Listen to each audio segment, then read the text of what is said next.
চিন্ময় ব্যাপিতং সর্বং ত্রৈলোক্যং সচরাচরম তৎপদং দর্শিতং যেন তস্मै শ্রী গুরবে নমঃ। শ্রীমৎ স্বামী সেবানন্দ সরস্বতী মহারাজজির চরণে জানাই শত কোটি প্রণাম। গুরু সেবানন্দ মহারাজজির লেখা থেকে পাঠ। ওম নমো ভগবতে বাসুদেবায় নমঃ। পরম পুরুষ শ্রী শ্রী ভগবানের চরণে শত কোটি প্রণাম জানাই। প্রণাম জানাই সর্বকালের সর্বশ্রেষ্ঠ ভাগবত শাস্ত্রের রচয়িতা ব্যাসদেবের চরণে, যার কল্যাণে আমরা বেদ, পুরাণ, ভাগবত, গীতা ইত্যাদি মহাকাব্যের মতো মহামূল্য গ্রন্থমালা ভারতীয় সংস্কৃতিকে বিশ্বের দরবারে শ্রেষ্ঠত্বের সম্মান আনিয়া দিয়াছে। আজ আমি আপনাদের কাছে আমাদের দেশের নাম ভারতবর্ষ হইল কেন সেই বিষয়ে আলোচনা করিব। এটি একটি পৌরাণিক কাহিনী। এক সময় রাজা বিশ্বামিত্র কঠোর তপস্যায় রত হন। আহার নিদ্রা ত্যাগ, জীবন মরণপণ, যতক্ষণ না সাধনায় সিদ্ধি ততক্ষণ আসন ত্যাগ করা নয়। শরীর যাক আর থাক। এদিকে রাজা বিশ্বামিত্রের কঠোর তপস্যা দেখিয়া দেবরাজ ইন্দ্র ভীত হইলেন, পাছে রাজা বিশ্বামিত্র তাঁর স্বর্গরাজ্য দখল না করেন। তাই ছলনার আশ্রয় লইয়া সর্বকালের সর্বশ্রেষ্ঠ রূপসী নর্তকী মেনকাকে রাজার ধ্যান ভাঙানোর জন্য প্রেরণ করলেন। রূপসী মেনকার কাম কলার কাছে রাজার কঠোর ধ্যান পরাস্ত হইল। রাজা কামাতুর হইয়া মেনকাকে সঙ্গ দান করিলেন। সেই মেনকার গর্ভে জন্ম হইল শকুন্তলার। জন্মের পরই মা মেনকা শিশুকন্যাকে অরণ্য মাঝে ফেলিয়া স্বর্গারোহণ করেন। শকুন্তলা ছিল দেব শিশু। তাকে রক্ষা করার জন্য অরণ্যের যত পশু পাখি ছিল তারা একত্রিত হইয়া সেবা করিতে লাগিল। অরণ্য মাঝে নিকটেই ছিল কণ্ব মুনির আশ্রম। মুনিজি সুন্দরী শিশু কন্যাটিকে আশ্রমে সেবা যত্নে লালন পালন করিয়া বড় করিয়া তুলিলেন। তিনি কন্যার নাম রাখিলেন শকুন্তলা। শকুন্তলার সাথে ছিল বনের হরিণ হরিণী। তাদের সঙ্গে খেলাধুলা করে বেশ আনন্দেই কেটে যাচ্ছে দিনগুলি। হঠাৎ একদিন মুনির অবর্তমানে রাজা দুষ্মন্ত জঙ্গলে শিকার করিতে করিতে তৃষ্ণায় কাতর হইয়া আশ্রমে আসিয়া হাজির। আশ্রম দ্বারে কাহাকেও না দেখিয়া রাজা অকপটে অন্তঃপুরে প্রবেশ করিয়া পরমা সুন্দরী শকুন্তলাকে দেখিতে পান। শকুন্তলার রূপ দেখিয়া রাজা তৃষ্ণা ছুটিয়া গেল। যেন কত দিনের পরিচিত, কত আপন। বাক্যালাপ শুরু।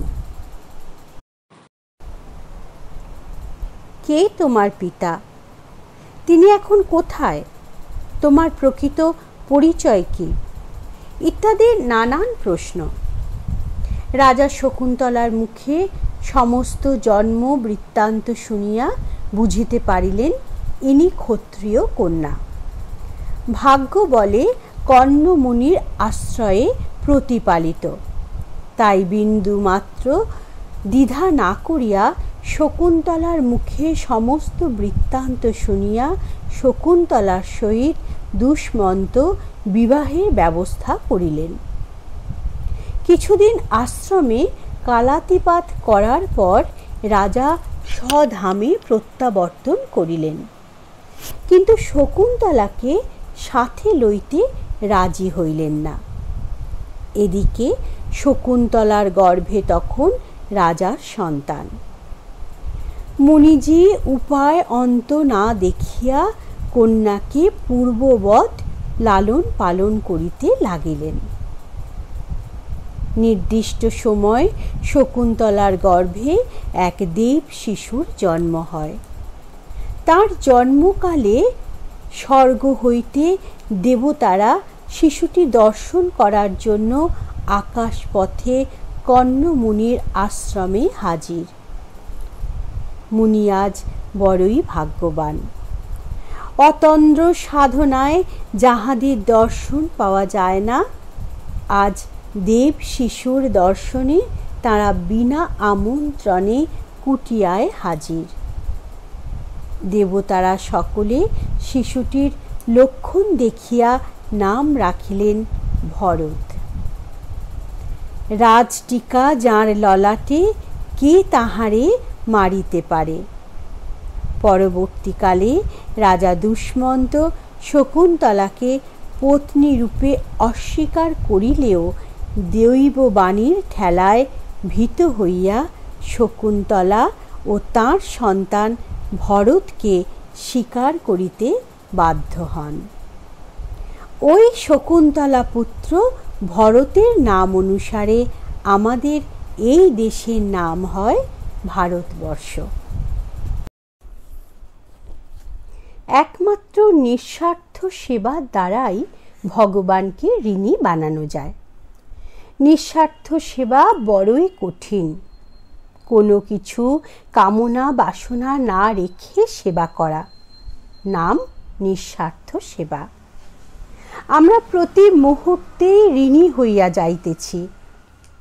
এমনিতেই আমরা পঞ্চপ্রকার ঋণে আবদ্ধ, যথা মাতৃঋণ, পিতৃঋণ, গুরুঋণ, ঋষিঋণ ও দেবঋণ। কিভাবে এই সকল পরিশোধ করা যায় তাহা আগের পুস্তকে বর্ণিত হইয়াছে। তবুও বলি, মনুষ্য জন্মে এই সকল ঋণের হাত হইতে মুক্তি পাওয়ার উপায় নাই। তীব্র বৈরাগ্য ও কঠোর সাধনা ছাড়া এই সকল ঋণ মুক্ত হওয়া বড়ই কঠিন। বৈরাগ্য হইল অনুরাগের বিপরীত শব্দ। অনুরাগ হইল আসক্তি, আর বৈরাগ্য হইল অনাসক্তি। ক্রমাগত ভোগ করিতে করিতে আমাদের ভোগের প্রতি আসক্তি বাড়িয়া যাইতেছে। তাই সাবধান, ওই ভোগের আসক্তিটাকে একটু একটু করিয়া কমাইবার চেষ্টা করো। চেষ্টা থাকিলে কি না হয়। তাই ব্রত করো, সাধনা করো, অল্পে সন্তুষ্ট হওয়ার চেষ্টা করো। দেখিবে একদিন না একদিন তুমি পরীক্ষায় ঠিক উত্তীর্ণ হইয়া গিয়াছ। পারিব না বলিয়া বসিয়া থাকিও না, চেষ্টায় কি না হয়। এমন দুর্লভ মনুষ্য জন্ম আর হইবে না। তাই যতটা পারো সময় নষ্ট না করিয়া সাধনা করো। এতদিনের পুরানো সংস্কারগুলি একটু একটু করিয়া হটাইবার চেষ্টা করো। কুসংস্কার হটাইয়া সুসংস্কারে পরিণত করাটাই সাধনা। নিশিদিন ভরসা রাখিস, হবেই হবে। জাতকের রাশি অনুযায়ী নামের তালিকা। রাশি মেষ রাশি, অ ল দিয়ে নাম। বৃষ রাশি হ্রস্ব ব দিয়ে নাম। মিথুন রাশি ক ছ দিয়ে নাম। কর্কট রাশি ড হ দিয়ে নাম। সিংহ রাশি ম ট দিয়ে নাম। কন্যা রাশি প ঠ দিয়ে নাম। তুলা রাশি র ত দিয়ে নাম। ঋছা রাশি দন্তন্য ব দিয়ে নাম। ধনু রাশি ধ ভ দিয়ে নাম। মকর রাশি খ বর্গীর্য দিয়ে নাম। কুম্ভ রাশি গ তালবস্য দিয়ে নাম। মীন রাশি দ চ দিয়ে নাম। শাস্ত্রে লেখা আছে নিষ্কাম সেবার দ্বারা চিত্ত শুদ্ধি হয়। নিষ্কাম সেবা কাহাকে বলে? কোনো কিছু কামনা বাসনা না রাখিয়া সেবা করার নাম নিষ্কাম সেবা। কথাটা বলা যতটা সহজ, কাজে কিন্তু বড়ই কঠিন। কোনো কিছু কারণ ছাড়া যেমন কার্য সাধিত হয় না, ঠিক তেমনি সেবার মধ্যেও কিছু না কিছু কামনা বাসনা থাকিয়া যায়।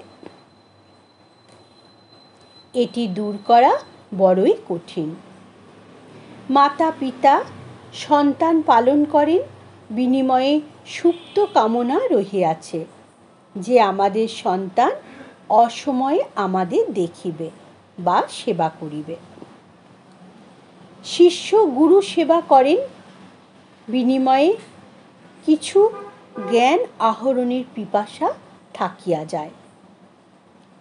তাহা হইলে সিদ্ধান্তে আসা গেল যে নিষ্কাম সেবা বড়ই কঠিন। তবে শ্রদ্ধা সহকারে কাহারও সেবা করিলে তার ফল কিন্তু অসীম মঙ্গলময়। পিতা কোনো দিন সেবাকে ছোট চোখে দেখেন না। তাই শ্রদ্ধা সহকারে সেবা করো, এটা তোমার কর্তব্য। ফলের আশা করো না। না চাহিলে বেশি পাওয়া যায়। চাইতে যাব কেন? চাইতে চাইতে তো কাঙাল হইয়া যাইব। কারণ চাওয়া পাওয়া তোর অন্ত নাই। তাই সেবা করো, সেবা করো। একমাত্র নিষ্কাম সেবার দ্বারাই মুক্তি পাওয়া যায়। নমস্কার। প্রার্থনা করি সকলে ভালো থাকুন, আনন্দে থাকুন। আর আমাদের এই নিবেদন যদি আপনাদের ভালো লাগে তাহলে অন্যান্যদের কাছে এটি শেয়ার করে দেবেন, যাতে তারাও পূর্ণার্জনের পথে এগিয়ে যেতে পারেন। জয় গুরু।